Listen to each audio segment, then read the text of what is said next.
భగభగమండే కమలం మీదుగా మాహిష్మతి సామ్రాజ్యాన్ని చూపిస్తూ బాహుబలి 2 ట్రైలర్ మొదలవుతుంది.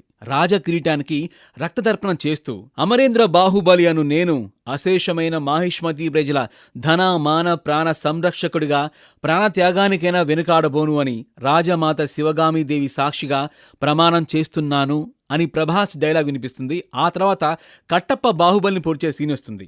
ఒక 7 సెకండ్స్ పాటు బాహుబలి ఫస్ట్ పార్ట్ రివెండ్ అయ్యి శివగామి మహేంద్ర బాహుబలి అని చిన్న ప్రభాస్ని ఆకాశంలోకి ఎత్తడంతో ట్రైలర్ విజృంభణ మొదలవుతుంది. 2 minutes 24 seconds పాటు ఉన్న ఈ ట్రైలర్లో ప్రతి విజువల్ స్టన్నింగ్ అనిపిస్తాయి. అతిపెద్ద ఏనుగు మీద నుంచి వాటర్ ఫాల్స్, ఆ పక్కనే నదిలో నావలు, మాహిష్మతి సామ్రాజ్య సైన్యం, అతిపెద్ద వెదురు బొంగుల మీదుగా ప్రభాస్ ఆరోస్తో పరిగెత్తడం, దూరం నుంచి మాహిష్మతి సామ్రాజ్యం గ్రీన్ లుక్ ఇంచుమించు Hollywood film Lord of the రింగ్స్కి ఏమాత్రం తీసుకున్నట్టుగా ఉంటాయి.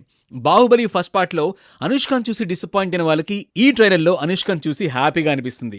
ఈ మధ్యకాలంలో వచ్చిన ఫిల్మ్స్లో ఉన్నట్టు చెబ్బీగా కాకుండా సరిగ్గా ఉంది. గార్జియస్ లుక్ అండ్ వారియర్ లుక్లో సూపర్ కూల్ అనిపిస్తుంది. తమన్నా చాలా తక్కువ కనిపిస్తుంది ట్రైలర్లో. అండ్ రానాకి ప్రభాస్కి మధ్య హై వోల్టేజ్ యాక్షన్ ఫైట్స్ కూడా బ్రహ్మాండంగా కనిపిస్తున్నాయి. ట్రైలర్ని చూస్తూ ఉంటే మినిమం 2 or ఎపిసోడ్స్ ఈ ఫిల్మ్లో ఉన్నట్టుగా అర్థమవుతుంది. సర్ప్రైజింగ్లీ ఇందులో బిజ్జాల దేవ బలం కూడా చూస్తాం.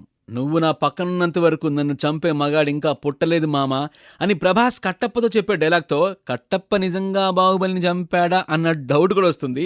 అండ్ కీరవాణి బ్యాక్గ్రౌండ్ స్కోర్ మాత్రం ఎందుకో బాహుబలి ట్రైలర్ 1తో పోల్చుకుంటే అంత ఎఫెక్టివ్గా అనిపింది, బట్ స్టిల్ ఎఫెక్టివ్గానే ఉంది అని చెప్పుకోవాలి. ఓవరాల్గా Baahubali 2 trailer simply mind blowing and film మీద ఎక్స్పెక్టేషన్స్ ఇంకా పెంచింది అని చెప్పాలి.